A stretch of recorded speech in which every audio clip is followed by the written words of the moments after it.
sua imagem já apareceu, você já pode falar. Oi, oi, pessoal, boa noite. Vamos chegando.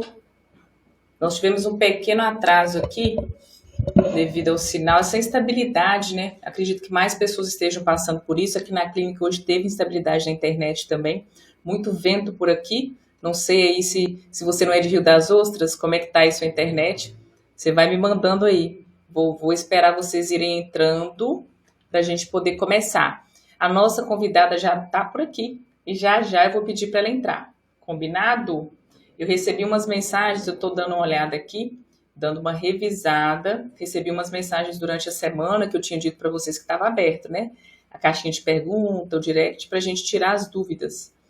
Então, vocês já vão aí com caneta e papel esperando para a gente poder tirar todas as dúvidas. Combinado? Deixa eu ver aqui.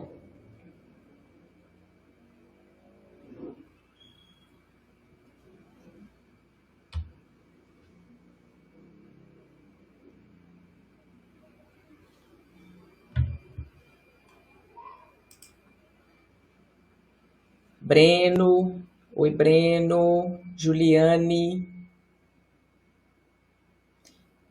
já entrou, boa noite, Natália, Liliane, oi Liliane, tô esperando seu vídeo, hein, não esquece de mim não.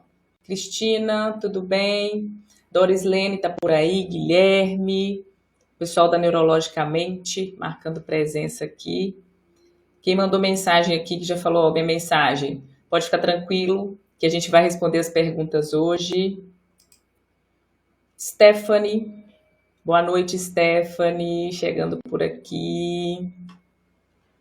Vamos entrando, todo mundo.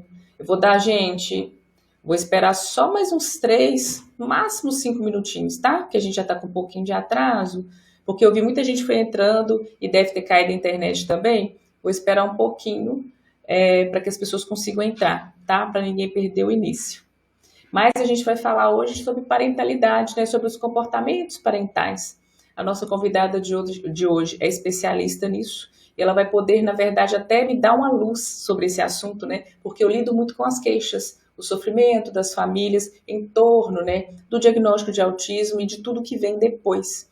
E a Laís trabalha, gente, com famílias. Ela é igualzinha a mim nesse aspecto. Ela não trabalha só com a criança, só com o paciente. Ela faz um trabalho em conjunto com a família. Então, ela vai tratar das dores, das dificuldades, mostrar o caminho, como lidar com essas dores, né? Depois do diagnóstico e do que espera. E do que espera depois, quando a gente começa as terapias com a criança, com a escola, dificuldades com a escola, as dificuldades que podem aparecer com a família, para lidar com o diagnóstico. Boa noite, Ângel, né? Ângel, doces da Ângel. Ai, Ângel, hoje eu pensei em brigadeiro o dia inteiro. Você devia estar pensando nessa live hoje, que eu fiquei com vontade de comer doce o dia inteiro hoje. Acho que esse tempinho aí, a gente fica pensando mais em doce. Vamos lá. Deixa eu dar só, 2 minutinhos para a gente começar. Deixa eu abrir aqui.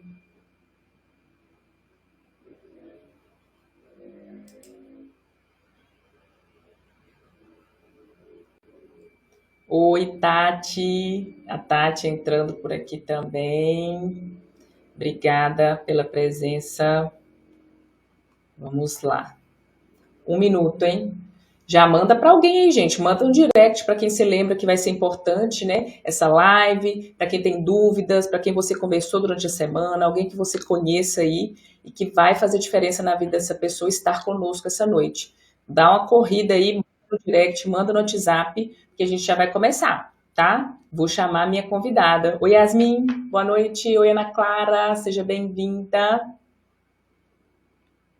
Vamos nessa. Deixa eu abrir. Vou chamar minha convidada, então. Ela tá por aqui. Oi, Laís. Vamos ver se a internet dela tá ok.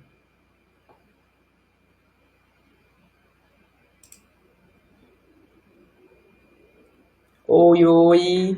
Tá conseguindo me ver, me Olá, ouvir direitinho? tô sim. Tô Ah, que bom. preocupadíssima aqui com a instabilidade da conexão. Meu Deus, isso Olha, hoje tá ruim. antes de você entrar, eu estava falando com o pessoal aqui sobre isso, né? Que enquanto eu estava acompanhando mais cedo, muita gente entrou ali quando viu que a gente estava próximo da live, né? Mas que algumas pessoas saíram ou caíram devido à instabilidade da internet. Tá, Aqui na clínica a gente teve muita instabilidade hoje também, né? Então a é, gente já pode hoje esperar tá. que tenha algum imprevisto, Ai, mas vamos contar com o melhor, vai dar tudo certo. vamos.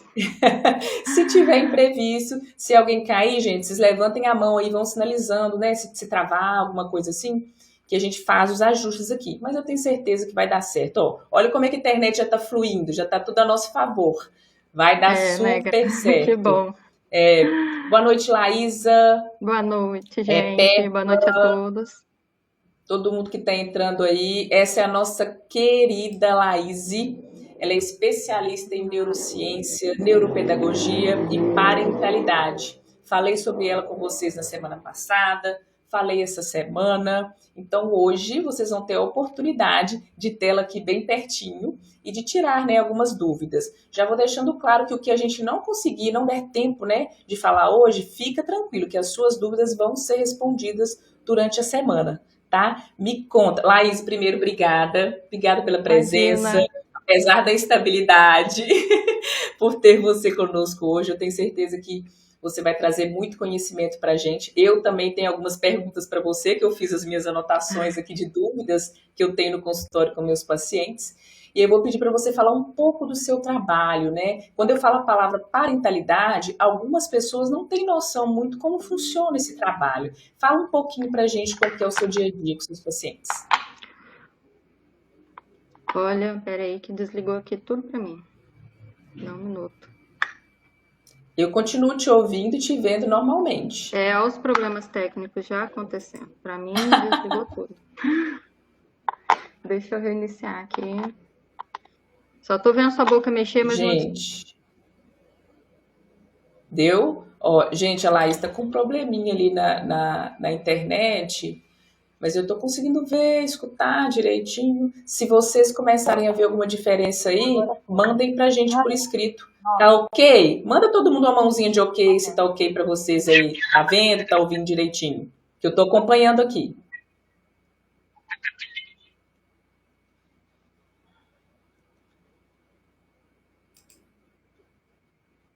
Tô te vendo, tô te ouvindo, Laís. Certinho. Foi? Agora também vou. Agora vai fluir.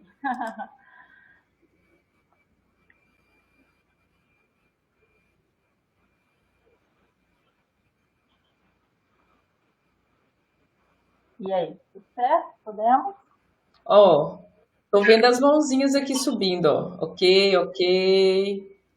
Galera tá vendo a Ai, gente, tá ouvindo. O pessoal que tá entrando aí, Samir, Juliane, todo mundo tá me vendo. E aí, Laís? tudo bem, gente? Boa noite a todos. Deu? Primeiramente, estão me ouvindo certinho? Boa Então noite a vamos todos. nessa. Boa noite a todos, gente. Mais uma vez, né? Problemas técnicos aqui, mas tudo flui.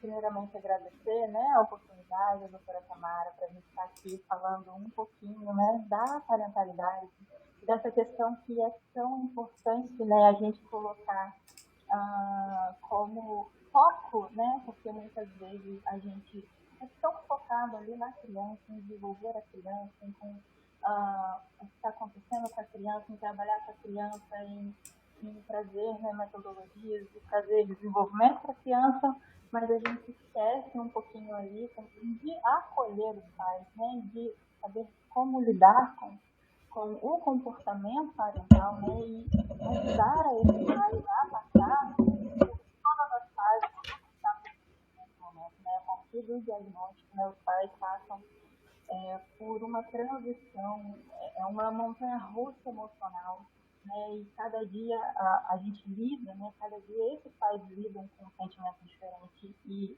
muitas vezes a gente chega desse lugar de julgamento, né? E a parentalidade, eu acho que ela tenta trabalhar um pouco isso, né? A gente sair desse lugar de julgamento. Eu acho que a sociedade, né? A gente vem de uma cultura que a gente julga demais do outro, né? Qualquer coisa que a gente vê acontecer, a gente já está julgando, né? Eu costumo até falar aqui em casa, né? Que meus vizinhos ouvem os berros que eu dou pro meu filho, mas não ouve os pedidos de desculpa, não ouve, né, a minha reparação, né? Não ouve Sim, como eu estou lidando depois, no pós, né?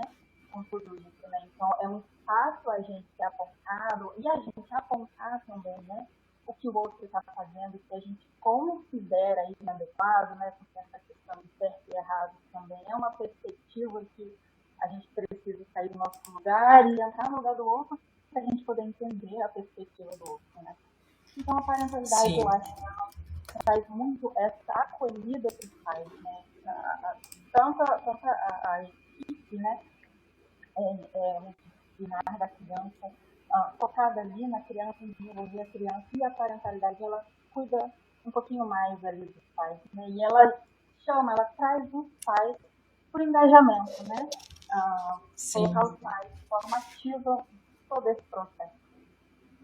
Sim, e você falando aí, a palavra que já me tocou, você falando sobre acolhimento. É o que eu também faço muito no meu consultório, né? Acolher essas famílias, acolher as dores da minha forma. E eu tenho sempre, muito constante, uma dor no meu consultório que é após o diagnóstico. Então, são diversas situações que acontecem. Existem pais que estão ali e que, apesar daquele impacto, né, porque receber o diagnóstico não é fácil, mesmo que a família já esteja esperando por ele, né? Ah, eu já imaginava, eu já pensava, eu já tinha visto alguma coisa, mas na hora que chega o diagnóstico, até tem alguns pais que depois me falam: nossa, doutora, eu esperava, mas depois que você me deu o diagnóstico, foi um divisor de águas, assim, foi um balde d'água fria ou foi um despertar, cada um vive de uma forma. Mas o que existe mais em comum é esse sentimento de perda, né, daquele filho que ele imaginou, ou muito medo. O que você percebe que acontece, né, quando chega para você essas famílias? Qual é a principal dor dela, ou a dor inicial, quando ela recebe esse diagnóstico? É exatamente isso que você falou, né? A gente assim, né? Às vezes, mais até a mãe, né? Porque muitas vezes a gente, nos relacionamentos, né, parentais, né? E até um pouco cultural, né? A nossa educação também já traz isso, né? E a mãe fica mais em casa com o filho, trabalham fora, né? Mas de forma geral, né? Em questão de número, a mãe ela fica muito mais com a criança do que o pai, né? O pai ainda vem dessa cultura de que o homem tem que prover, né, e a mãe tem que cuidar. Então, eu me deparo muito com essa situação de a mãe já estar percebendo, né, já ir avaliando e olhando os sinais, identificando uma coisa ali, outra aqui, né, chama o filho não olha, o filho não responde, né, o filho não faz interações, né, conforme a nossa observação da curva, né, do crescimento, né, e a gente vai vendo que já era para a criança estar fazendo uma coisa ou outra, né, chamar pelo nome e atender, né, seguir comandos, né, pega, me dá, né, e saber pedir e tudo mais. Então a mãe vai começando a identificar isso, né, começa a identificar e às vezes até fala para o pai, né, mas o pai, como na grande maioria dos casos, ele acaba tendo menos convívio ali com a criança, no dia a dia, da rotina mesmo, né? Da criança. A criança acorda, o pai já saiu para trabalhar. Então, assim, às vezes a mãe fala com o pai e o pai fala assim, ele desconsidera, né? Ele fala, não, isso é besteira, isso é coisa da sua cabeça, você tá, né? Tá vendo coisa demais, você tá lendo demais, e para com isso, né? Então, às vezes a mãe acaba deixando de lado, né? Ah, então tá, então vou relaxar aqui, ficar. Mas não relaxa, fica aquela angústia, porque no dia a dia ela começa a ver mais situações, mais comportamentos, né? Da criança, onde começa mesmo a evidenciar, né? Então, é um ponto que a gente precisa prestar atenção nesse ouvir, né? Nesse ouvir a mãe, dar credibilidade para o que a mãe está falando, né? Em muitos aspectos, né? E são muitas demandas para essa mãe. Então, entre a gente ouvir, é importante a mãe também, a mãe tem um feeling, né, eu costumo dizer, né, a mãe é mãe, né, o pai, são dois pilares extremamente importantíssimos para o desenvolvimento integral de uma criança, a mãe e o pai, né, na falta do pai, na falta da mãe, ninguém substitui, né, a gente tenta tapar buracos, existe até a teoria dos buracos, mas a gente tenta tapar buracos, mas a grande verdade é que ninguém substitui a mãe, a falta da mãe, ninguém substitui o pai, a falta do pai ali na criação, na geração, né, de uma criança. Ela vai crescer com essa lacuna, ela vai crescer com essa falta, mesmo que ela diga, cresci, tô bem, né?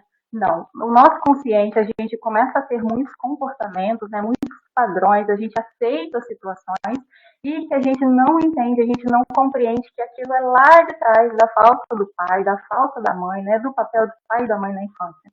Então, eu vejo muito isso, né? E quando a família recebe, né, o diagnóstico, é disso. Às vezes a mãe já identificou uma coisa aqui, outra ali, o pai às vezes também, né? Tem pai que é mais difícil ainda de aceitar do que a mulher, Sim. mas esse sentimento, né? Eu tenho até um relato de uma família que já estava, né, identificando já algumas coisas no filho e ambos, né, pai e mãe já conversavam entre si, mas eles entraram em choque quando a escola chamou para fazer os apontamentos do que estava acontecendo com a criança, né?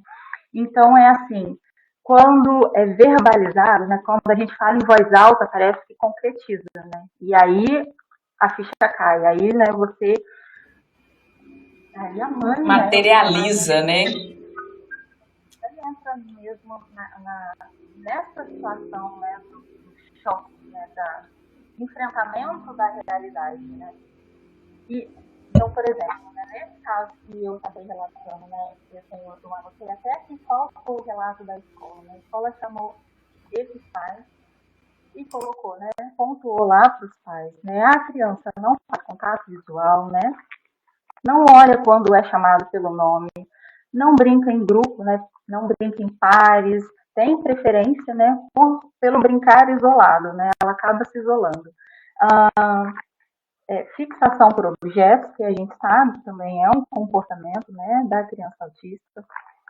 E brinca também de forma disfuncional, né? E é aquilo que a gente vê, né, na grande maioria dos casos, quando a criança tem um hiperfoco por alguma coisa, né? Um carrinho, por exemplo, ou brinca de, às vezes, ficar batendo demais o carrinho no outro, ou fica girando as rodinhas, né? O carrinho para cima, mas não brinca ali com bibi, com subir, com descer, com rolar do carrinho, né? Não faz toda essa brincadeira funcional que a gente espera, né, para determinado tipo de função ali do brinquedo. Então, né, o que acontece, né, quando esses pais são chamados, né, e recebem, né, esse diagnóstico, né, eu cheguei a falar até agora nos meus stories, né, porque cada um reage de uma forma, e às vezes a gente fala assim, mas eu sou tão calma, eu acho que eu vou lidar bem com isso, né, e não necessariamente vai acontecer desse jeito, às vezes o choque maior vai vir mesmo daquela pessoa onde tem comportamentos de mais calma, né, de mais tranquilidade.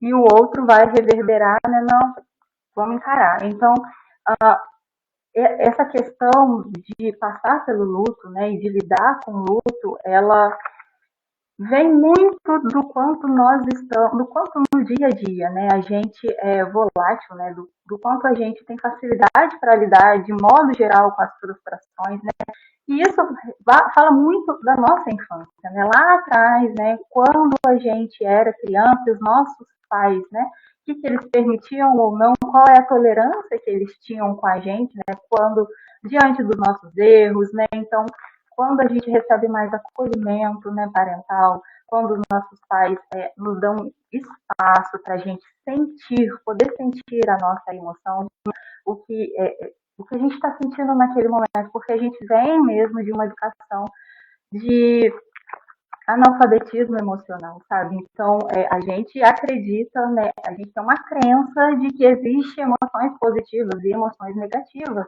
né? E não existe isso. Emoção é emoção. Emoção é um fato. Emoção é um fato. Você vai sentir, pronto, acabou. né? Você não sabe qual emoção você vai sentir. Então, é importantíssimo a gente ter esse domínio, né? Essa inteligência emocional para a gente saber identificar o que a gente está sentindo, né? Então, assim, o pai, a mãe recebe o diagnóstico, né? É autismo, né? O neuro vai avaliar, né? Vai passar pelo processo todo de avaliação e vai ali dar o martelo, né? Depois desse período, né? Observando a criança, né? Fazendo tudo que vocês fazem ali na consulta, né? E vai ali falar, o diagnóstico é esse, é autismo, né? Então, como que os pais vão encarar, né? Eles vão passar pelas 5 fases do luto, né? Eu vou citar aqui as fases, mas eu vou falar de forma integral todas as fases, né? Então, a primeira fase é a negação, né? Eles entram no comportamento de negação, eu vou falar cada um. Negação, raiva, barganha, depressão e depois aceitação, né? Então, como que funciona essa fase? A negação, né? Como que é o comportamento dos pais com essa negação? Ele vai procurar toda exclusão do diagnóstico. Então, não, quando eu chamo meu filho, olha, então ele não é autista. Não, meu filho faz contato visual. Quando eu amamentava, né, eu estava ali acalentando e ele me olhava, ele tinha essa troca, ele tinha essa interação. Então, ele não é, né, não, ele não brinca assim, né, ele brinca funcional, eu falo, ele entende, ele compreende, né, ele tem, eu percebo que ele tem os esclarecimentos, ele aceita os comandos, ele recebe os comandos, né? Então, os pais, nesse comportamento de negação, eles procuram tudo aquilo que vai excluir o diagnóstico para não aceitar o diagnóstico, né? Então, a gente vê muito esse comportamento. E desse lugar de frustração, né? Porque o que acontece? Quando a mulher está grávida, né? Quando os pais estão ali na gestação, né, desejando a criança, há toda uma expectativa, né? A gente idealiza, a gente cria, né? A gente imagina, a gente monta o quarto, a gente pensa, né, como vai ser a criança, o rostinho, o cabelo, a cor dos olhos, tudo, né? A gente, e não só ali para filhos, né? A gente idealiza tudo na nossa vida. A gente, antes de acontecer alguma coisa, a gente já está criando muita expectativa sobre aquilo. Então, todo o comportamento das fases do luto é mediante essa quebra de expectativas, né? É assim, né? O córtex pré-frontal, ele traça um caminho neuronal, né? Ele traça um caminho neural, ele faz conexões e ele já está preparado, né? O planejamento, ele sabe o que vai acontecer, ele espera por algo. Quando tem, né, essa quebra dessa expectativa, tudo desconfigura, né? E agora? O que eu sigo? Para que caminho eu vou, né? Então, esse processo leva um tempo. E quem assume, né, durante esse processo são as amígdalas, né, o hipotálamo. Então, a gente acaba reagindo, os pais vão reagir, vão agir pela emoção, e eles vão agir pelas emoções mais intensas, que é a raiva, que é a frustração, né, que é a negação. Então, eles saem desse sentimento de idealização, né, esse choque, né, a aceitação dessa realidade, e eles entram. Posso assumir, posso não assumir, mas a grande maioria passa pelo estágio da negação. A grande maioria. Não é igual para todo mundo, né? A emoção cada um sente e reage tem um comportamento, né, de formas distintas. Eu tô com a minha cola aqui para eu não perder, né? Depois, né? Vem da frustração, vem esse sentimento de perda, né? Porque, como você falou, né? Muitos pais também relataram para mim. Outros falaram que não tiveram esse sentimento. E tá tudo bem, né? A gente tem que respeitar, né, ali o que cada um tá sentindo. Então, muitos pais falaram que é como se tivesse perdido o filho. Como se tivesse morrido, é como se tivesse perdido alguém. Então, assim, né, essa sensação, esse sentimento de perda, e está tudo ligado com a perda, né, de tudo que você idealizou, de todas as suas expectativas que você colocou sobre o filho, né? Então, o quanto você queria ser mãe, o quanto você tinha esse desejo de ser mãe, o quanto você idealizou. Isso tudo conta para o comportamento, isso tudo conta também para o tempo que esse pai, essa mãe vai passar por essa fase do luto, que pode ser rápido, pode ser meses, mas também pode ser anos. Um pai e uma mãe pode viver anos nessa fase do luto, né? E quando a gente fala que acontece de formas diferentes, é preciso a gente orientar para o acolhimento e para o apoio. Então, né, por exemplo, casamento. Eu vejo, né, muita gente falando, o pai me abandonou, né, o casamento se desfez por conta do diagnóstico, né, uma grande verdade. A mulher, muitas vezes, né, ela assume por dois ali, por todo mundo, pela família, que muitas vezes a rede de apoio também não aparece no momento que mais precisa. Então, a gente tem que saber lidar, tem que saber apoiar a mãe, né, para tudo isso que pode vir a acontecer. Agora, o casamento que já está fragilizado, né, pode ser sim que se desfaça, né, pode ser que seja ali mais um peso, né, para aquele casamento que vai interromper, mas eu acho, né, eu vejo, né, que o casamento que está alinhado, que tem diálogo, né, que ambos se respeitam, eles vão ter um distanciamento, porque cada um vai agir de uma forma e é preciso a gente respeitar. Então, às vezes eu entro nesse lugar de julgamento, né, a mãe está querendo já procurar as terapias, mas o pai ainda está lá na fase da negação. Sim, você tocou num ponto que eu vivo todos os dias, dessa diferença de enfrentamento e de aceitação entre o pai e a mãe. E aí, como que a gente lida com isso, né? E, mais uma vez, é com acolhimento, o não julgamento. Eu preciso respeitar o pai, né? Passar por essa fase, né? É óbvio que a gente vai trabalhar, toda a questão de estímulos, a questão de abrir a consciência desse pai, né? E mostrar a importância.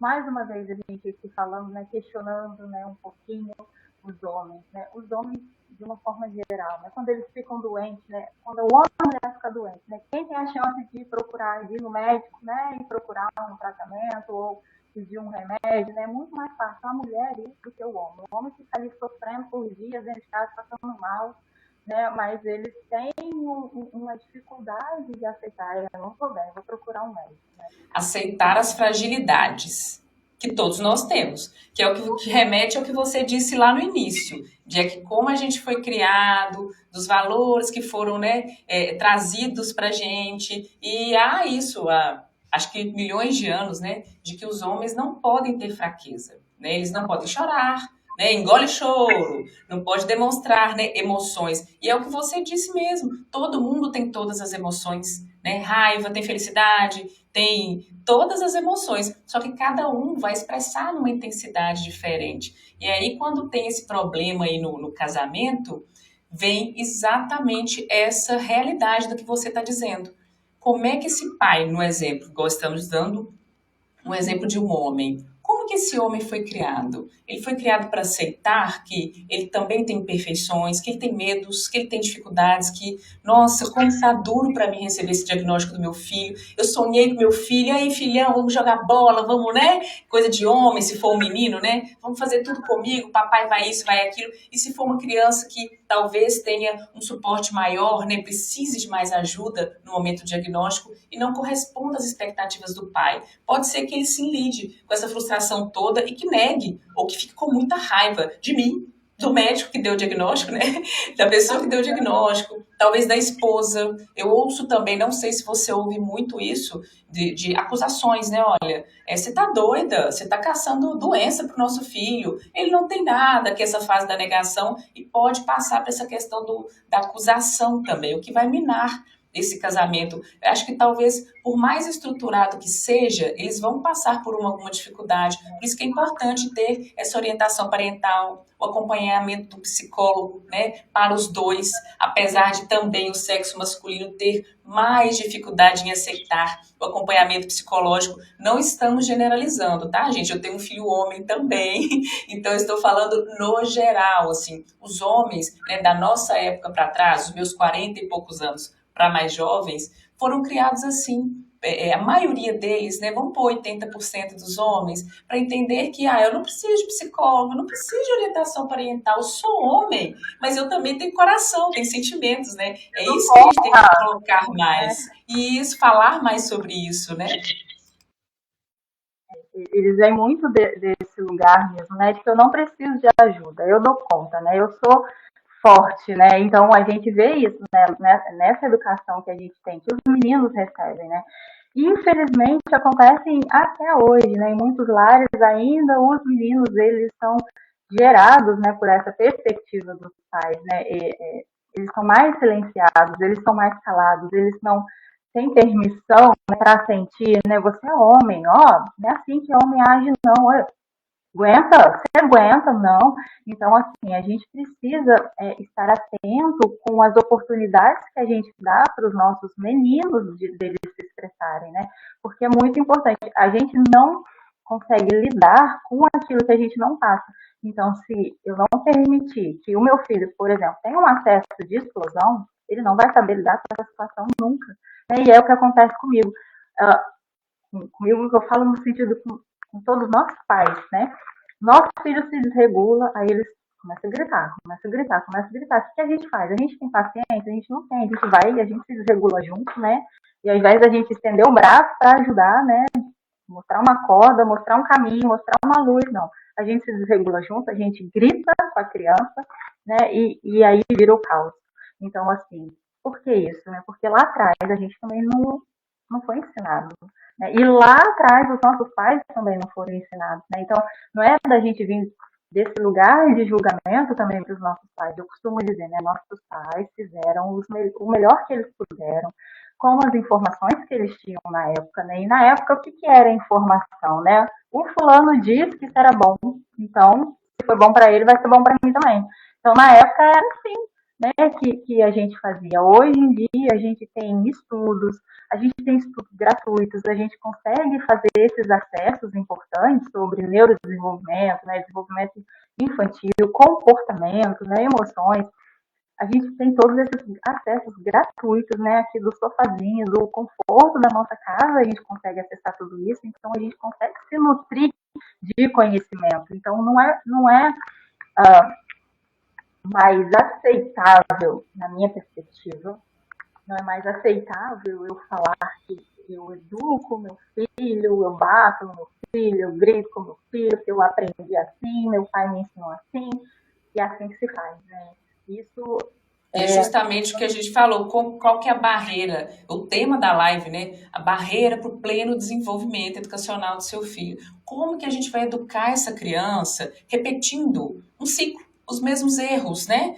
A forma de educar e que não deveria ter sido feita na nossa época e a gente vai recriar agora. É óbvio que o nosso cérebro ele tem essa tendência em recriar padrões, né? Mas a escolha em quebrar esse padrão e ciclo está justamente aí, nessa sua fala de, tem informação para todo mundo, tem informação gratuita. Você vai buscar essa informação? Você vai se dar essa oportunidade de saber assim, olha, eu tenho dificuldade, eu tenho dúvida, eu não sei o que meu filho tem, eu não sei como comunicar com ele está desregulado, o que eu faço? Eu costumo muito dizer assim, como é que você trataria o filho do seu vizinho? Como é que você trataria um paciente seu? Que com o nosso filho a gente perde a paciência, perde as estribeiras, quando viu já brigou, quando viu já bateu, já falou que não deveria. E se fosse alguém que não é o seu filho? Aí todo mundo fala assim, eu acolheria. Eu ia dizer, calma, tá tudo bem, espera, vamos conversar. Por que é tão diferente quando é conosco, quando é nosso? Porque isso foi algo que foi enraizado, né? Foi ensinado dessa forma. Cabe a esta geração de agora, que é o que eu tento fazer e ao longo dos anos, né, vou continuar, é de quebrar este ciclo, de ensinar de uma forma diferente, né? E eu acredito que no seu trabalho seja da mesma forma, ensinar a esses pais a como se comunicar, como ajudar o desenvolvimento do filho de uma maneira mais amorosa. É óbvio que ninguém é perfeito. Vai ter hora que a gente vai ficar nervoso, vai perder a cabeça, vai ficar chateado, vamos ter as emoções, né, que a gente começou a falar no início, mas fazer isso de uma forma mais consciente, estar mais no controle, né, da situação. o nosso cérebro ele funciona muito mais no modo inconsciente, né? Então a gente reage, acontece alguma coisa, a gente pá, acontece alguma coisa, a gente pá. Então, é por isso que a gente precisa trabalhar, né, as nossas percepções, né? Igual criança. A criança aprende tudo primeiramente lá pela percepção, né? Uma das primeiras percepções que ela tem de qualquer ambiente, né, é a cor, né? Se o ambiente tem cor ou não tem, tem estímulo ou não tem. Então, pra gente, da mesma forma, e a gente precisa se auto-perceber, né? E entender, né? Quando eu sinto raiva, como o meu corpo reage, por que o meu corpo reage, né? A gente pensa muito no depois, mas a gente precisa compreender o que vem antes, né? O que ativa, o que nos ativa. Então, se meu filho chora, né, eu preciso entender por que eu não tolero o choro do meu filho. E lá atrás, né, muito provavelmente, né, quando eu chorava, meus pais falavam, cala a boca, fica quieto, vai pro seu quarto, fica sozinho. Então, a minha emoção era reprimida, eu não podia externalizar a minha emoção. E a emoção é um fato e a gente só aprende a lidar com a emoção quando a gente passa por ela. Se eu não fui permitida passar pela emoção, se eu não pude sentir a emoção, se eu não pude perceber a sensação dessa emoção no meu corpo, eu também não sei lidar com essa emoção, né? Então, opa, vou explodir, né? Então, é muito legal quando a gente começa a trabalhar com os pais, que a gente pega esses pais reativos, né? Que tudo e aí, nossa, eu ia gritar e eu me percebi, eu não gritei. Eu recebo muitas mensagens assim, Isa, aconteceu isso. E eu ia explodir, eu ia falar né? Soltar ali um palavrão, essas falas pejorativas que a gente descarrega, né? Que a gente joga em cima dos nossos filhos no momento de raiva, e que depois vai ficar ali, né? Martelando na cabeça deles, eu sou isso, eu sou aquilo, eu sou menos, né? O sentimento. Vai se tornar uma verdade para ele. Ele começa a acreditar que ele é aquilo que ele ouve todo dia. Exatamente. Então, é muito legal quando a gente trabalha com padrão de comportamento, né? E a parentalidade, ela traz muito isso. Mas vamos voltar lá, que né, a gente entrou na questão, né? Falando da idealização, falando das fases, esquerda, das fases do luto, né? Nessa questão, né, é importante a gente observar como nós estamos em relação à depressão, né? Porque o diagnóstico de autismo de um filho pode sim ser um desencadeador da depressão. Então, como eu lido, né, com isso vai dizer o quanto eu vou conseguir passar de forma mais fácil, mais tranquila ou menos pesada, porque tranquila não é nunca, fácil não é nunca. Então, né, de modo mais leve, menos pesado, né? Então, a gente precisa se perceber. Então, a mãe ou o pai, né, não está querendo mais assumir as responsabilidades.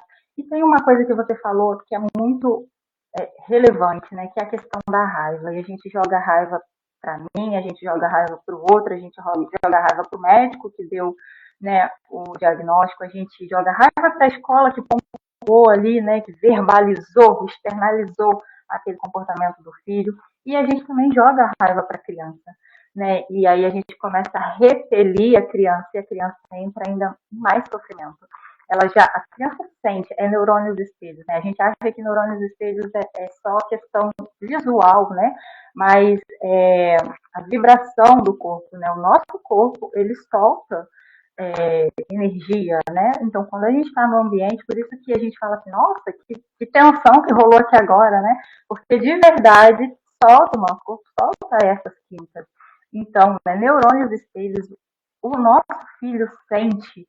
Sabe quando, principalmente antigamente, hoje em dia, graças a Deus, né, mudou muito isso, né, que é quando o pai vai chegar do trabalho, né, e seu pai está chegando já, né, dá aquele medo, aquela sensação de medo, assim, que o pai está em casa, né, então é isso, né, a energia, a vibração que o pai passa, a tensão que o pai passa com a presença dele ali, né, então a criança sente tudo isso. Então, quando começa esse conflito entre pai e mãe, por conta do diagnóstico, né, a criança também sente, e ela vai cada vez mais, vai se sentindo inadequada. Eu sou um problema, olha o que eu estou causando na minha família, né, é muito difícil isso, e principalmente as crianças não verbais vai cada vez reprimir mais isso, porque ela não vai conseguir externalizar de alguma forma, vai reverberar, né, nas desregulações, nas crises, né? Mas ela não vai saber lidar com aquilo, ela não vai saber se expressar, a gente não vai saber que é isso, né? Então, assim, aumenta mais ainda o sentimento da criança de que o errado sou eu, o problema sou eu, né? Então a gente também tem que ter muito cuidado. Quando a gente fala, né, dos nossos filhos, quando o médico também vai dar o diagnóstico, a gente precisa ter essa preocupação de retirar a criança de perto, né? Eu já avancei, né? Eu não ainda terminei a fase do luto. Olha como é que é.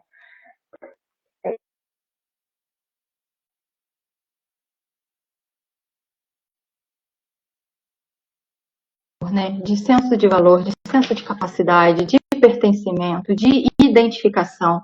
É muito importante a criança ter conhecimento sobre o seu diagnóstico, saber o que é o autismo, né? É importante os pais separarem, né, quem é meu filho e o que é comportamento do espectro. Isso é muito importante, né? Porque eu olho, às vezes, né, eu vejo pais julgando as crianças, né? Mas meu filho faz isso, mas meu filho faz aquilo. Você só está olhando para o diagnóstico. Você não está olhando para o seu filho. Né? Às vezes eu solto assim, até aqui no meu Instagram, né? Quem é essa criança? Aí eu recebo, né? Ah, uma criança que tem dificuldade na fala, uma criança que tem dificuldade na comunicação, né? Uma criança que tem dificuldades nas interações sociais, né? Nos relacionamentos. E eu costumo dizer, né? Isso não é olhar para a criança, isso é olhar para o diagnóstico, para o comportamento que o diagnóstico traz, né? O que é olhar para a criança, né? É você parar para pensar, né? Quem é essa criança? Do que essa criança gosta? Então, o que meu filho gosta? O que eu arranco suspiros e sorrisos no meu filho? O que faz ele feliz, né? O que ele gosta de comer e qual a cor preferida dele? Né? Então, olhar para a criança é isso, né? E o que ele gosta de brincar, né? Como eu posso me conectar com ele através do que ele gosta, né? O que ela gosta de fazer. Então, né, quando a gente olha para a criança, a gente exclui, né, o comportamento. E eu vejo pais tendo muita dificuldade de conseguir olhar para o filho depois que recebe o diagnóstico. O tempo todo. Eu vivo isso com muita intensidade e frequência, né, no consultório, exatamente como você está descrevendo. Né, de estar vendo à frente da criança o diagnóstico. E todos os dias eu tenho que dizer assim, tá, mas agora me fala sobre ele. Até então você está falando, né, de uma dificuldade advinda do diagnóstico. Mas a gente tem que lembrar, eu uso muito essa fala, olha, a gente tem que lembrar que ele continua sendo criança ou adolescente, né, dependendo da fase, ou pré-adolescente, ele vai fazer coisa de criança. É por isso que a gente tem que ter mais conhecimento, buscar mais rede de apoio, seja profissional, familiar, para sempre ter instrução do como lidar com isso, porque às vezes o pai fica perdido e achando que tudo é sobre o autismo, né? Esquecendo que ele vai continuar sendo uma criança, ele está descobrindo o mundo, vai ter curiosidades e até mesmo essa dificuldade.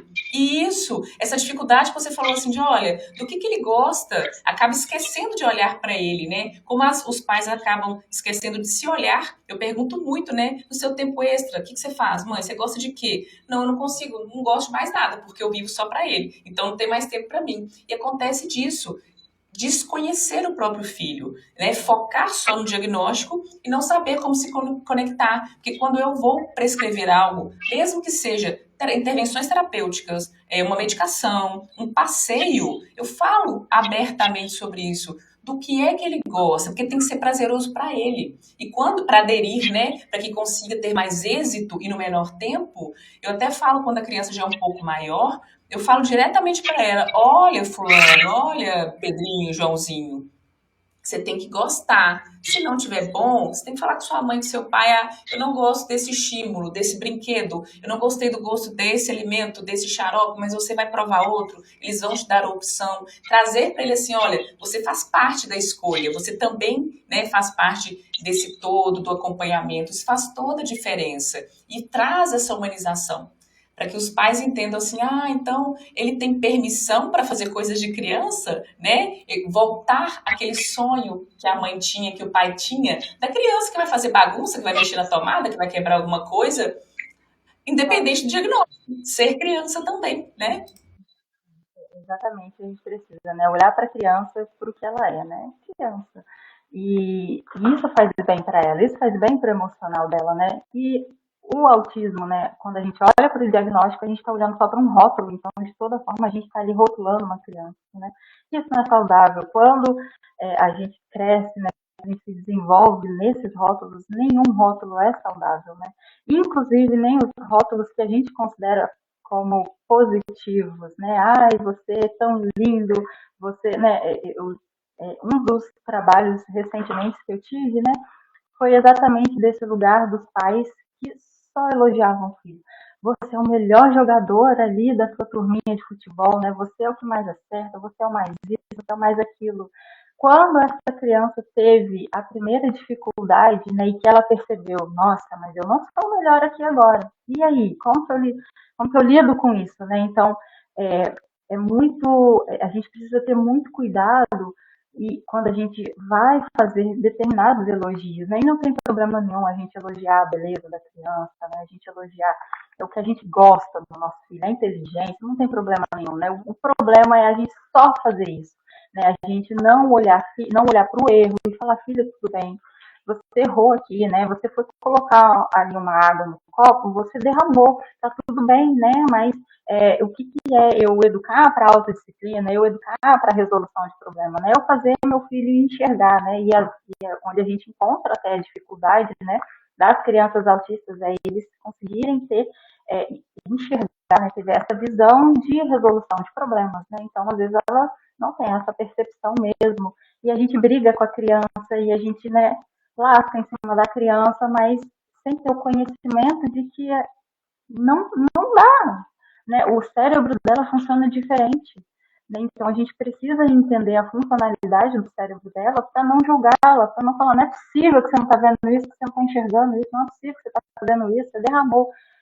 Para toda criança, né? A gente precisa ter uma dose extra de paciência, né? Acho que todo pai e mãe precisa trabalhar isso, né? Que paciência não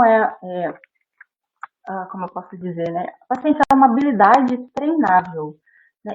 Ninguém nasce paciente e ninguém é paciente o tempo todo. Nossa, a gente recebe, né, rótulos assim, nossa, ela é tão calma, meu Deus, ela é tão calma. Ninguém é calmo o tempo todo. É porque aquilo não está ativando, né, o sistema de alerta, né, de estresse, de ativação da raiva, né, daquela pessoa, de reatividade. Então, ninguém é calmo o tempo todo. E a calma, sim, é um treino parental, né? A calma é treinável, né? E dentro ali, né, da orientação parental, né, a gente trabalha muito isso, né? Eu trabalho muito eu começo, na verdade, ali, né, com os pais, eu começo com trazer a autoconsciência de crenças, né, do que a gente fala para os nossos filhos, que é crença limitante, que a gente ouviu dos nossos pais e que a gente está passando de geração em geração e a gente não desenvolve nada a criança, né? Então, Isso que você está falando da calma, Laís, foi muito importante, acredito que para todos que ouviram, me trouxe um insight assim de, olha, não vai ser fácil também, né? A gente está falando de treinar a calma e tudo, e justamente se você não foi treinado, não foi ensinado, olha qual que é o desafio enorme de passar isso para o seu filho, algo que não é nato para você. Algo que você já tem não sei quantos anos aí, cada um que está assistindo, está se perguntando, meu Deus, socorro, como é que eu vou fazer isso? É por isso que existe orientação parental, é por isso que existe acompanhamento. Acho que estou com delay aqui. Eu estou vendo que você já parou de falar e sua voz está saindo para mim, eu estou te cortando. Não, eu estou te ouvindo. Não, o delay está aqui para mim. A gente treina, faz esse treino porque quer ser calmo, né? Eu vou identificar o que é ser calmo para você, porque você vê o seu tom de voz, você vê o meu tom de voz, né? A nossa calma, ela vai estar em vibrações diferentes, equilíbrios diferentes. Eu não vou fazer você ser a Laís e não vou fazer uma pessoa, né, que fala mais baixinho, que fala mais manso, mais, né, devagar e tudo mais. Eu não vou apressar essa pessoa, eu não vou mudar quem essa pessoa é, mas eu vou trabalhar uma reatividade dessa pessoa. Você vai deixar de ser reativa. Eu era uma pessoa extremamente reativa. Se eu te falar que, assim, eu não ficava em grupos de WhatsApp, até hoje isso é um trauma para mim, até hoje eu não permaneço em grupos de WhatsApp. porque eu sempre fui uma pessoa reativa. Papum, né? Falou, tomou, Gente, quem falou, que tá vendo a live aí que tem dificuldade em permanecer de grupo de WhatsApp? Levanta a mão aí, só pra gente ter uma ideia do quanto que isso é real hoje em dia. Vai mostrando aí a mãozinha pra mim. a gente é aquilo, a gente olha tanto para a criança, né? A gente fala tanto da criança, que a criança faz, mas a gente faz a birra do adulto o tempo todo, e a gente faz a birra do adulto que a gente não sabe lidar com as nossas emoções, com os nossos sentimentos, porque existem, né, para a sociedade, a emoção negativa, a emoção ruim, não tem. Gente, é uma coisa que a gente precisa gravar aqui, registrar, né? Separar a emoção de comportamento, né? A gente ouve, nossa, sentir inveja é ruim. Não é. E permita sentir inveja. O que é ruim, né? O que é maléfico nisso é o seu comportamento. Porque diante daquilo que eu sinto, eu, por exemplo, né? Deixa eu ver, sei lá. Ai, nossa, olha que flor bonita ali da doutora Tamara, né? Aqui atrás eu não tenho nada, só essa cortina aqui, né?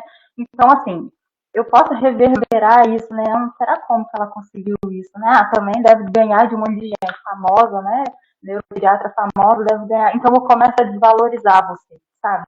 Então, olha o comportamento ruim nesse sentido. Agora, o que eu posso fazer, né? Para, por exemplo, eu tive inveja de um bem de alguém, né? Igual a gente está colocando aqui da planta, um exemplo bem raso, assim, né? O que eu posso fazer com isso, né?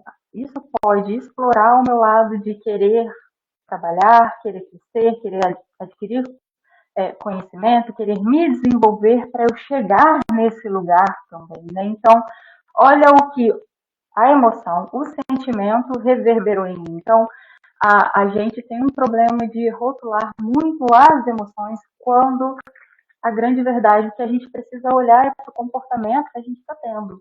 Então, né, tá tudo bem eu sentir raiva, tá tudo bem meu filho lidar com a raiva, né, tá tudo bem eu olhar para meu filho e fazer assim, né, eu faço juntos, né, eu faço assim com meu filho, para ele me conhecer, para ele me perceber, para ele, opa, né, ele consegue fazer essa visualização do outro, né, essa leitura corporal do outro, né. É uma das perguntas que eu faço na minha anamnese. Ele consegue se expressar verbalmente e com movimentos faciais? Ele consegue compreender as emoções faciais dos outros? Porque há uma dificuldade em algum deles, né? Não a todos, mas é comum que eles tenham essa dificuldade de expressar facialmente, que eu brinco muito assim, ou ele tem só essa carinha de paisagem sempre, e aí para o outro, ele pode parecer, é muito legal quando o adolescente está no consultório, que ele fala assim, é mesmo, todo mundo fala isso de mim, que aí o outro pode percebê-lo como frio, como distante, mas não é isso, ele pode ter a dificuldade de não compreender,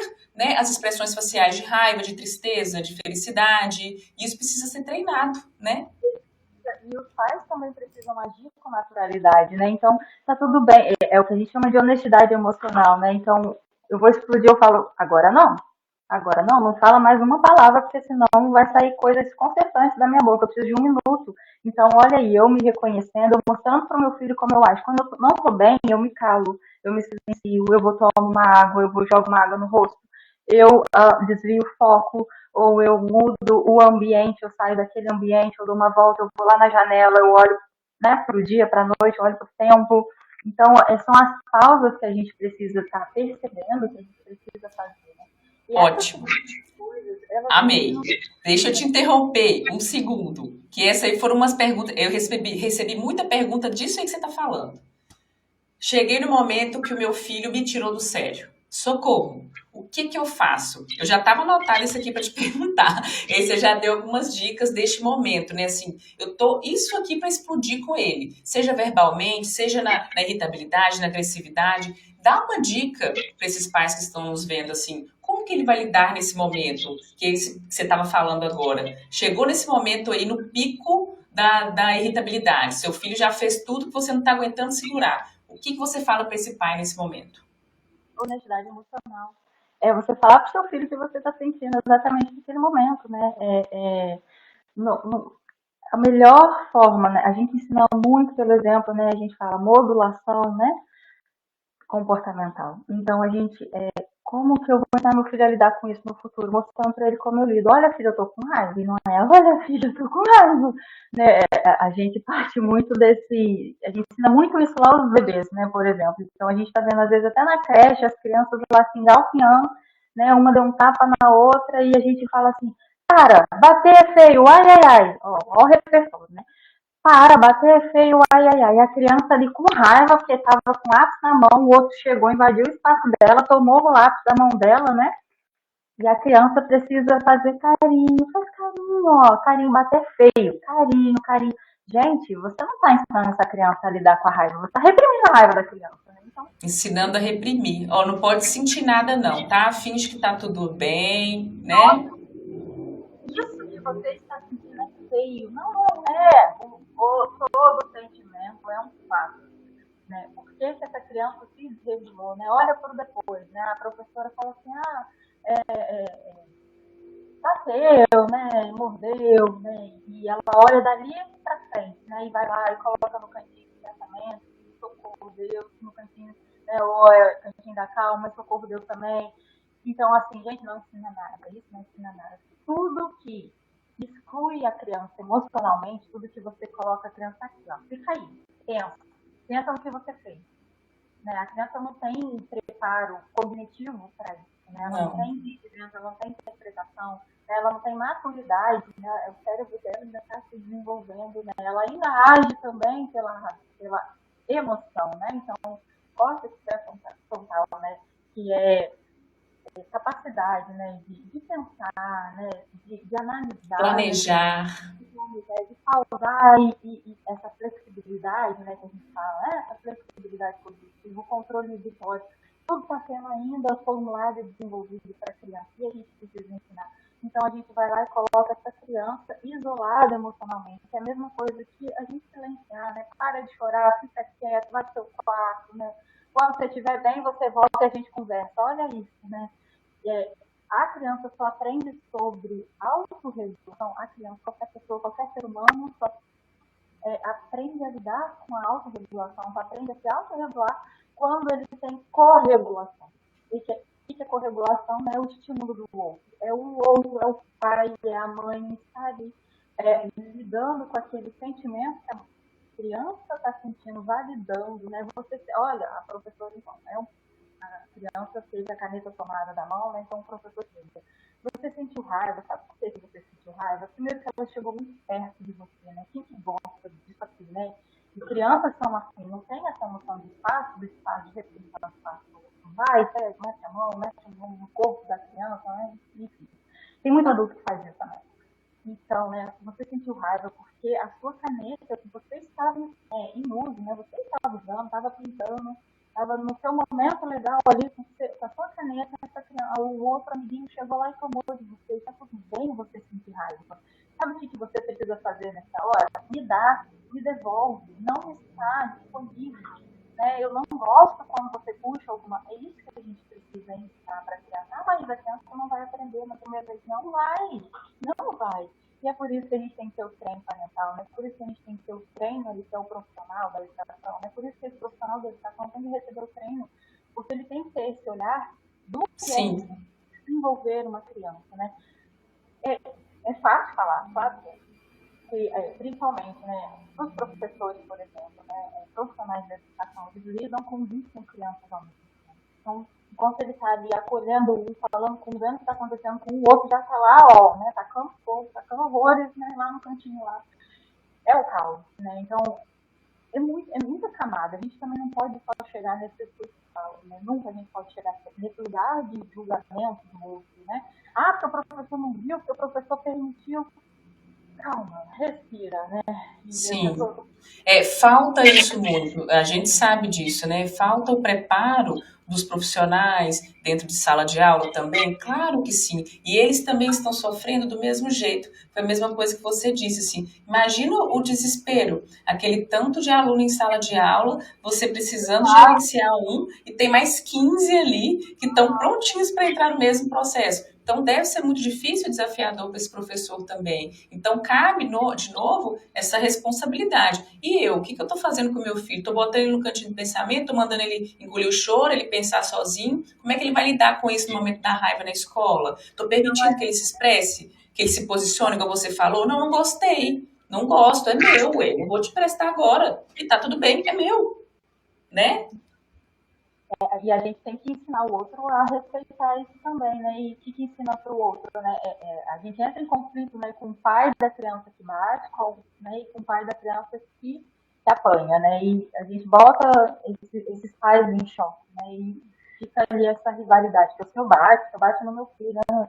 Mas a gente precisa ensinar, gente, é normal. E não necessariamente a criança que bate é a criança que apanha em casa, né? Essa questão do bater, essa reação, né, de movimentar a mão, né, invadir o espaço do outro, né, agredir o outro, não necessariamente tem a ver com alguma violência. Pode ser também, né, por isso que cada criança a gente precisa analisar de forma isolada, a gente precisa observar, né, observar quem é a criança, não estereotipar essa criança, não rotular essa criança, mas enxergar quem é essa criança. Todo o comportamento de uma criança é uma comunicação, né? Até o silêncio de uma criança, uma pessoa em geral, né? Então, se a pessoa fica em silêncio, ela está comunicando alguma coisa e a gente precisa saber identificar isso, né? Então, ali no professor, né? Gente, eu não estou seguindo a minha ordem, eu já estou perdida no que eu estou fazendo. A gente já está lá no educacional, né? Eu deixei isso para o final. Sim, mas é isso mesmo. As perguntas vão chegando, a gente vai encaixando aqui no assunto. É assim que é bom. Olha que bonitinho que eu fiz aqui, né? Eu falei, gente, eu vou traçar um plano para eu não me perder, porque eu vou abrindo, né, caixas, eu vou abrindo caminhos assim e não fecho nenhum. Mas vamos lá. Então, né, a gente está falando disso aqui do professor, né? Então, o que a sugestão que eu deixo, né? Tá com conflito com uma criança, não coloque essa criança no cantinho de pensamento, no cantinho da calma. Coloque essa criança ali sentadinha do ladinho de você, porque essa criança vai precisar de corregulação para ela se acalmar, né? E a gente, de forma geral, quando a criança se desregula, a primeira coisa que a gente tem que fazer é resolver o problema da criança, e é um grande erro, porque a criança não aprende no caos, a criança está fechada para o aprendizado naquele momento, né? Córtex desativado, amígdalas ativadas, né? Estou com neurotransmissores, né? Cortisol alto, então a criança... Um carro sem freio, ela está por conta da química naquele momento, tem que esperar passar. Então eu estou ali tentando, você fez isso, não. Gente, esse momento, deixa isso para depois, né? Não tem problema nenhum, a gente acha que deixar para depois é reforçar o comportamento, o mau comportamento, né? Não. Deixar para depois é você saber lidar, né? Mostra que você está tendo ali inteligência emocional para gerenciar, né, o desafio do momento.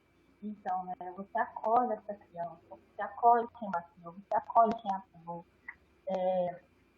Um grande erro que a gente vê também das escolas. Não, deixa eu fechar isso, né? Você acolhe, você coloca essa criança perto de você, né? Não fala, vai lá pro seu lugar, vai lá, fica quietinho no seu lugar, que eu não quero ver você fazendo mais isso. Não, coloca essas duas crianças, né, para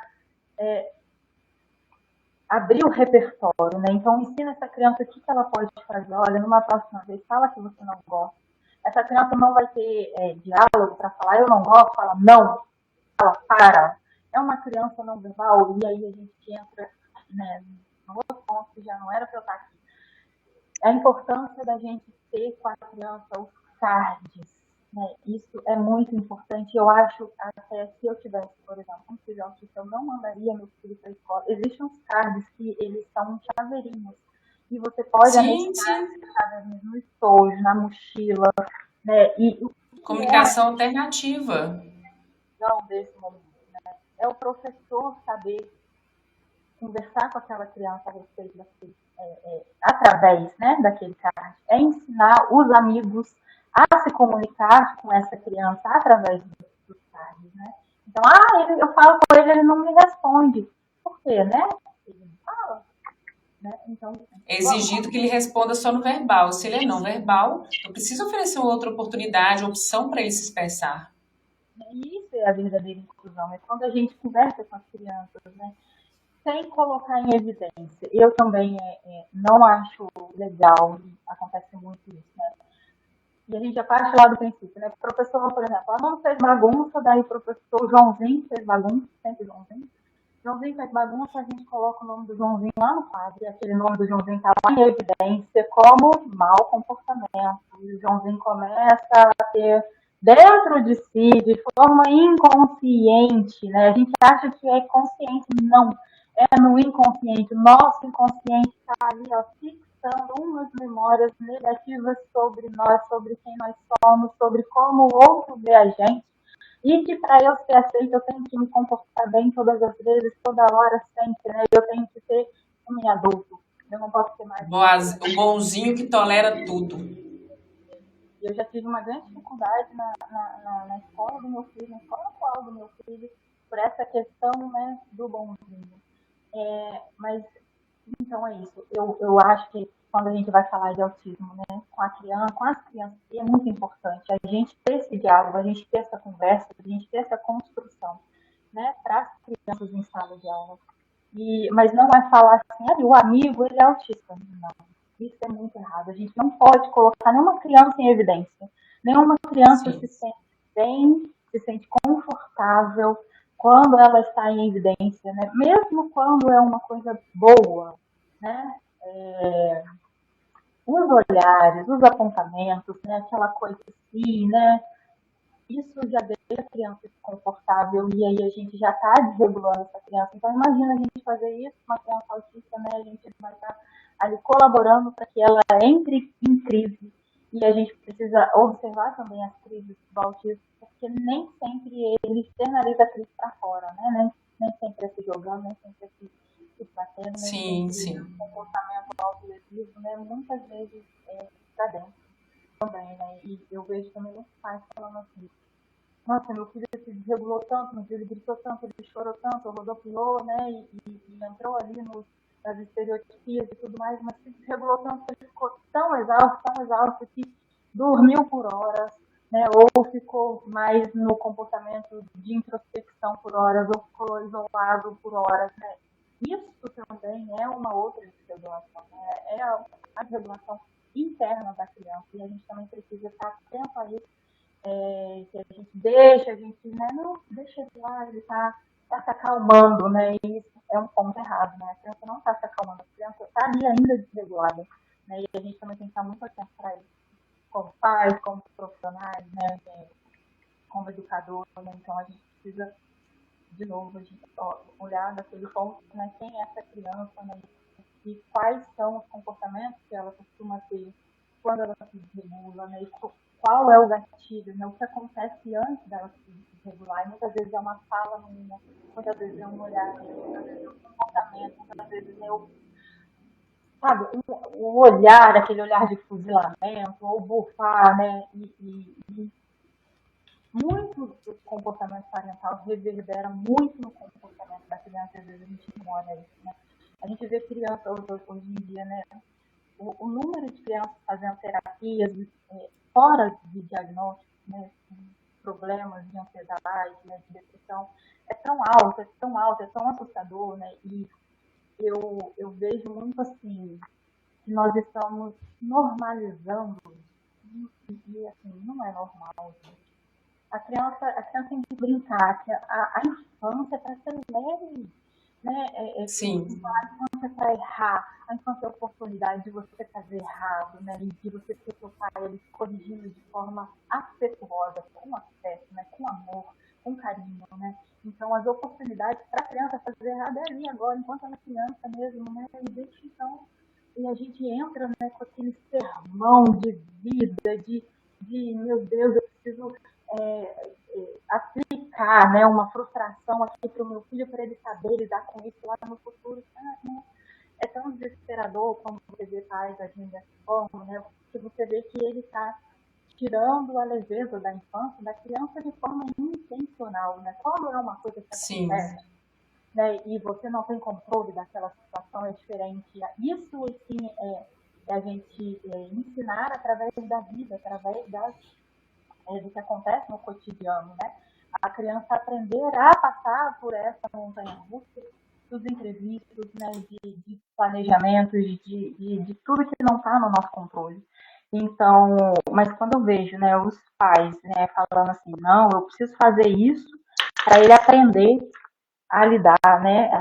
Eu preciso causar isso no meu filho para ele aprender a lidar com isso, né? De forma assim proposital, muito triste, né? Mas mais uma vez, né? Eu não posso partir é triste, mas eu não posso partir desse lugar de julgamento, porque isso só me demonstra o quanto falta de conhecimento sobre desenvolvimento infantil desse pai, né? E aí a gente se prepara para tudo na vida. Eu vou fazer uma prova, eu me preparo, eu vou fazer um concurso público, eu me preparo, eu vou fazer uma entrevista de emprego, eu me preparo, né? Eu vou fazer essa live aqui, eu me arrumei, eu me preparei, né? Eu falei o que eu preciso falar, pontuo, né? As principais coisas. A gente se prepara para tanta coisa na nossa vida, mas a gente não se prepara para ser pais, né? E eu acho que essa questão da maternidade, da paternidade é muito banalizada nesse sentido de acho que é só parir, né? Só botar no mundo, mas não é. E que vai ser algo automático, né? Todo mundo vai saber fazer muito bem. E não é assim que funciona, né? Se eu tô alimentando, né? Se eu tô mantendo vivo, tá bom. Né? Tá tudo certo.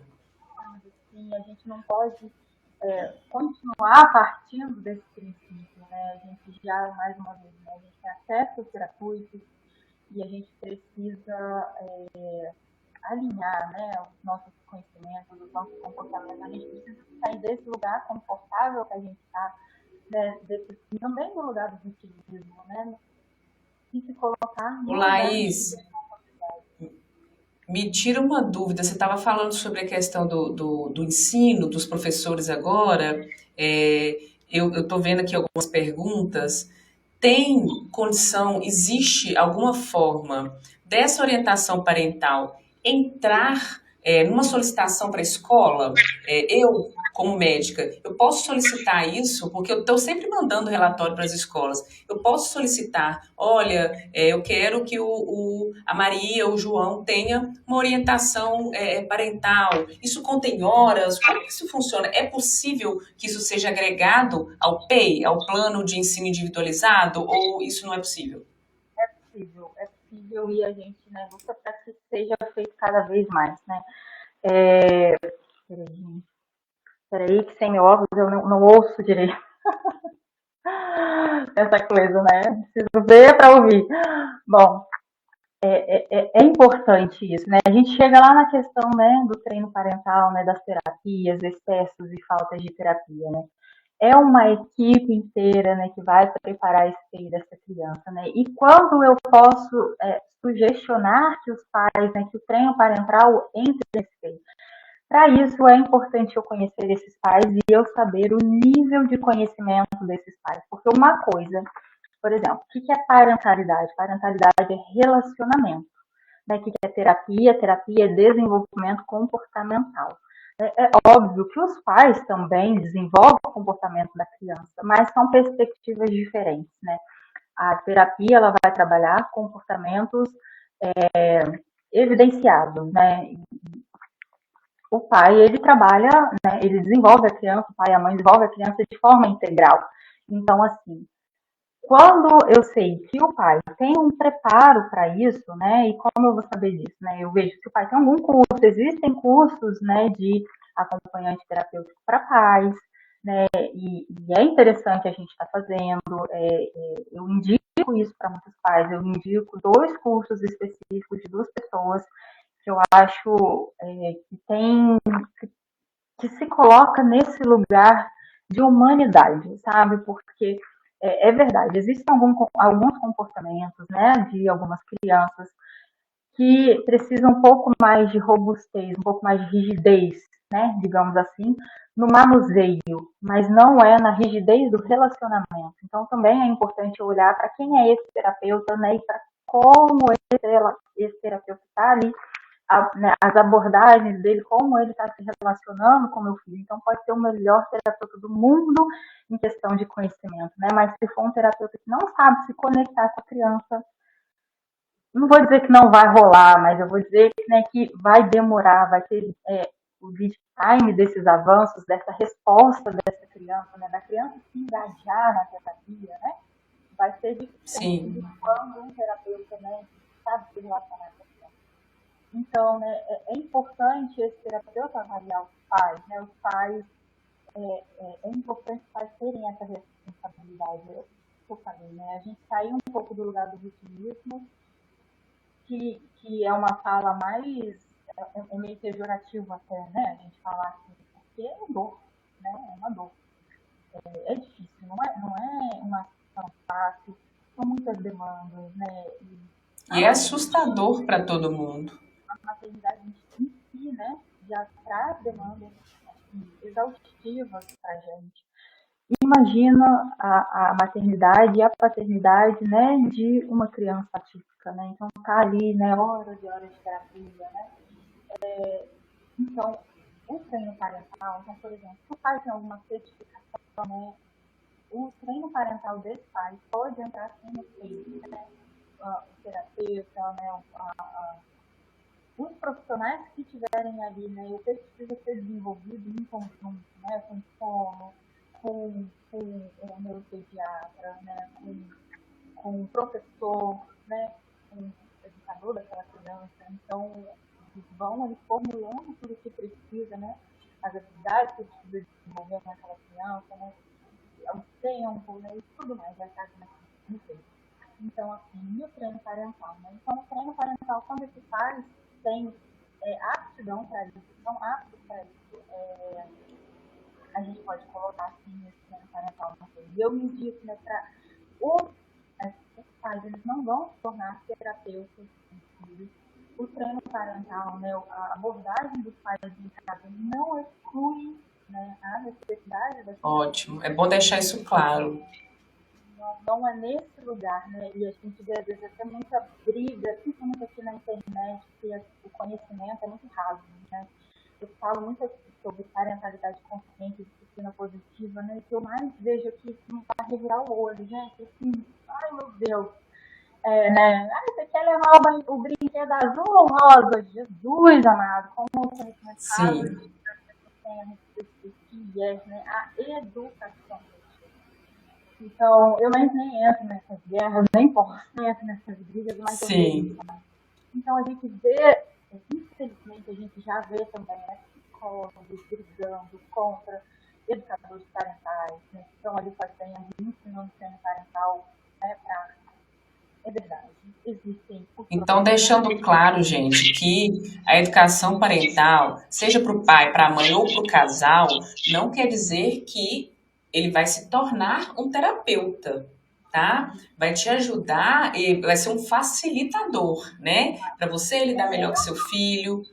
Dentro das abordagens de aba naturalista, né, o treino parental, ele é mais leve, né, pode ser filmado, e é legal que você filme também, né, então eu indico assim, né, se o pai é um pai participativo, né, a gente não coloca essa demanda só para a mãe, né, então Sim, 30 minutos diários, 30 minutos diários para o pai encaixa ali no horário da rotina dele, né, 30 minutos é para o algo que pai. dá para fazer, é possível, né? 30 minutos dá para fazer.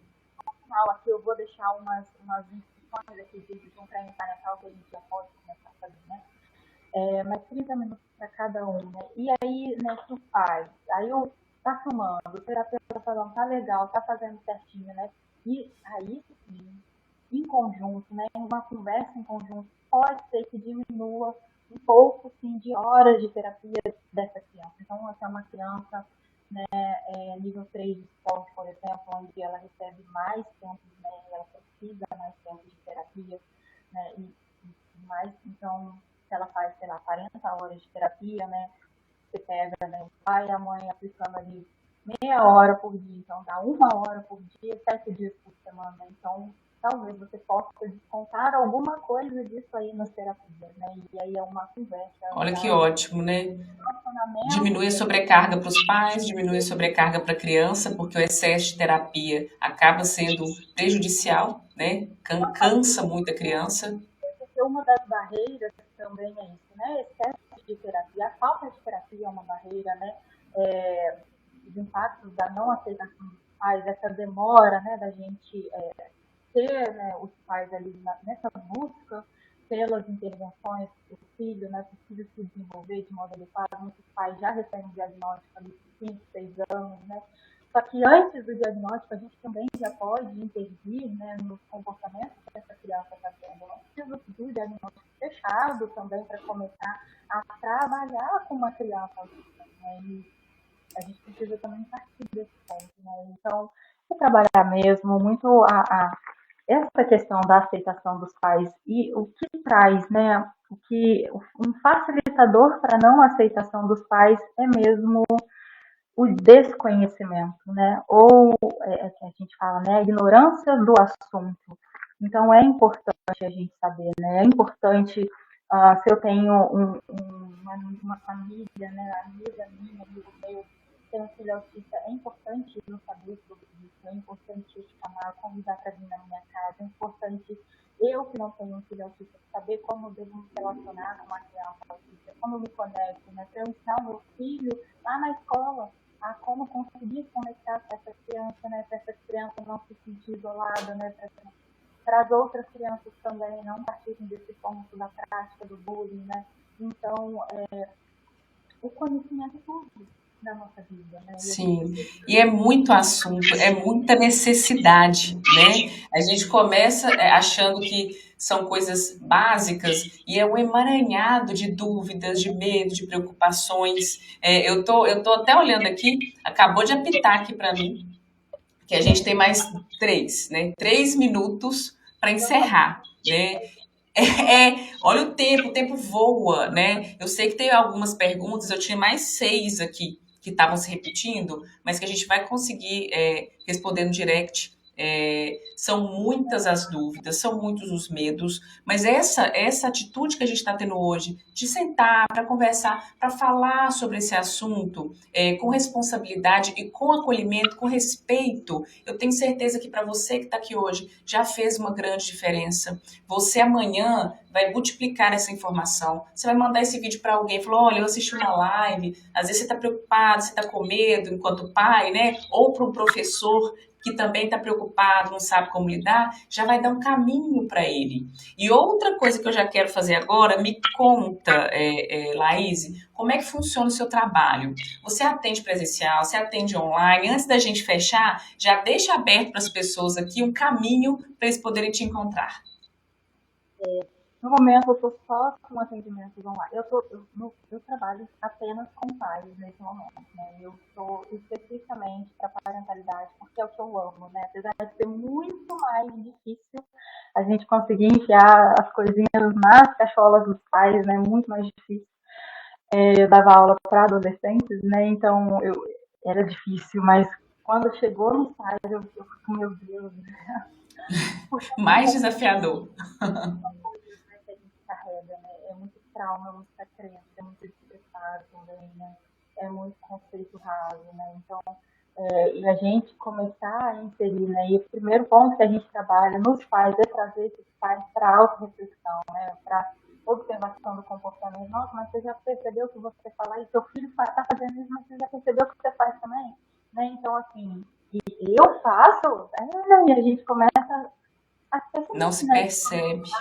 Autoavaliar, né? E dessa autoavaliação é que começa os novos caminhos neurais, as novas podas neurais, né? Que é o primeiro ponto para tudo é quando eu tenho autoconsciência do que eu faço, né? Autoconsciência do que eu falo, né? Então, essa pausa, né? Quando a gente vai explodir, essa pausa, esse respiro, né? É extremamente fundamental, é importante para que a gente consiga tirar, né, os nossos comportamentos ali do inconsciente, que é a reatividade, eu sou reativa. Então, trabalhar muito, né, essa transferência, e ninguém vive o tempo todo, né, na autoconsciência. A gente vai explodir um momento ou outro, né? Mas saber se reparar também, saber se ter honestidade emocional e chegar no filho e falar assim, olha, filho, não é assim que eu deveria ter falado com você, não é assim que eu tenho que agir. Você não tem que aceitar isso, né? Ninguém tem que, você não tem que abaixar a cabeça para quando eu estiver gritando com você, né? Você pode me sinalizar também, mãe, você está sendo desrespeitosa comigo, pai, você está sendo desrespeitoso comigo, né? Se a criança, né, ensina. É importante a gente ensinar, né, os primeiros comandos para o nosso filho: não, sim, para, dá, né? Tudo isso faz parte ali do início do treino parental, né? Então, né, você perguntou, eu estou atendendo somente online nesse momento, né? Estou me organizando para começar a atender também presencial, mas por enquanto eu estou trabalhando com os pais, né, de forma online, e é muito gostoso, né? É muito difícil Quem a gente sabe você não vem encontrar atender no pais que presencial querem. aqui na clínica? Vai ser ótimo. Ah, que legal! Olha aí, a gente conversa. Mas assim, né? Já caiu Tá aqui de novo bom. meu fone. É muito difícil a gente encontrar pais abertos para isso, né? Mas é importante, é fundamental, porque a gente só ensina o outro quando a gente sabe, né? Eu só ensino o outro a passar por alguma coisa quando eu já passei por esse caminho, quando eu já trilhei esse caminho, né? É o que eu costumo dizer Sim, muito, né? É impossível a gente guiar o outro por um caminho que a gente nunca trilhou. Então, eu preciso trilhar esse caminho para eu conseguir guiar o meu filho, ser o copiloto do meu filho, né? Dar as instruções de valor, de moral necessária, né? Para que lá na adolescência também, né? Reverbere o senso crítico, para que, né, o meu filho longe de mim, né? Possa tomar as melhores decisões, quando amigos oferecer alguma coisa, né? E meu filho poder ponderar, poder discernir, né? Poder lembrar dos valores, né? Quais são os meus valores? Não preciso perfeito. daquilo, meu pai não está aqui me vendo. Não, né? São os valores que vai movimentar, né, a aceitação ou não de determinados comportamentos dos nossos filhos. E é importante, né, e hoje a gente educa os nossos filhos, né, pelo controle externo das coisas, né? Então eu ensino ao meu filho que é importante eu usar o cinto de segurança porque a polícia vai pegar, porque a polícia vai me punir, mas eu não falo para ele que isso é importante para a segurança da vida dele, e é isso que importa. Né? Então, é quando a gente trabalha com o locus de controle interno, né? A gente movimenta a criança para o desenvolvimento e não para o controle. Né? No controle, Sim, lá na frente, a criança vai ficar perdida, a criança não vai saber o que fazer porque não tem o pai e a mãe dizendo o que é certo, o que é errado para ela. Ela não tem essa capacidade, né, de resolução de problema, esse pensamento crítico sobre as situações da vida. Então, é tão importante, né, a gente saber desenvolver os nossos filhos ao invés de controlar as crianças o tempo todo, né? É importante para o professor, é perfeito. importante para os pais, né? Para Essa o diferença adulto de que lida com a criança, controlar né? e desenvolver. Gostei muito disso. Vou usar isso agora no consultório. A diferença entre controlar e desenvolver, né? É algo muito verdadeiro que vai fazer diferença na vida da família, não é só da criança. A gente não está pensando só, né, na criança, está pensando na família toda. Então, mãe que está aqui assistindo, professor que está aqui assistindo, ou para quem você vai encaminhar essa live, se você quer ajudar o seu filho a trilhar, né, um caminho mais leve, ajudar a desenvolvê-lo e ajudar o seu marido, você ajudar a sua esposa, ajudar para que a família tenha mais harmonia e consiga passar por essa fase toda do desenvolvimento, que é uma montanha-russa de emoções. A gente falou muito sobre emoção. Entre em contato lá no Instagram da Laís, procura saber, assista os vídeos dela, fala com ela, vê se você consegue marcar uma sessão. Se ela vier atender aqui no presencial, eu vou contar para vocês e a gente vai se ver aqui pessoalmente. Vamos ver isso no futuro, vai ser um prazer. E eu vou encerrar por aqui agradecendo, Laís, foi um prazer. Você me ajudou muito, né? Agora falando como médica, como mãe, você trouxe muitas informações de que eu também tinha algumas dúvidas, né? Assim como meus pacientes, há momentos na vida em que eu também não sei o que fazer. Até quando essas dúvidas chegam para mim, eu ainda fico um pouco receosa. Será que ele deve fazer isso? Como eu devo orientar? Então, eu já vou começar a dizer, olha, até aqui eu não consigo te ajudar, mas você tem a Laís, que vai poder te orientar melhor com isso. Então, muito obrigada. Se você quiser já fazer passou um minuto, vai cair. Se você quiser fazer as suas considerações, né? Eu já vou deixar, gente, na legenda o Instagram da Laís, tá? Para vocês já saberem direitinho onde vocês vão conseguir falar com ela. Só agradecer mesmo pelo espaço, né? E como a gente não teve tempo gente, é muita coisa. Eu vou deixar o final de tudo que eu tinha para falar aqui, eu vou jogar nos meus stories, eu vou marcar a doutora Tamara. Ótimo. E vocês continuam me assistindo lá hoje e amanhã, fica por 24 horas. Eu também vou manter nos destaques, né? E eu vou passar um pouquinho desse treino parental, né? Como que eu posso já começar ali a um relacionamento mais terapêutico, digamos assim, com meu filho. 30 minutinhos para o pai e mãe. O que eu posso fazer, né? Eu vou deixar. Eu prometi, né? Tô triste que a gente não conseguiu chegar nisso. O tempo é curto, as dúvidas são muitas, mas eles vão, eu tenho certeza que esse treino que você vai deixar vai fazer diferença para muitas pessoas. Eu vou fazer questão de repostar. E faz. Gente, muito obrigada. Gente. Obrigada, Laís. A gente se vê em breve. Um beijo. Eu vou respondendo durante a semana. Tchauzinho. Tchau, tchau.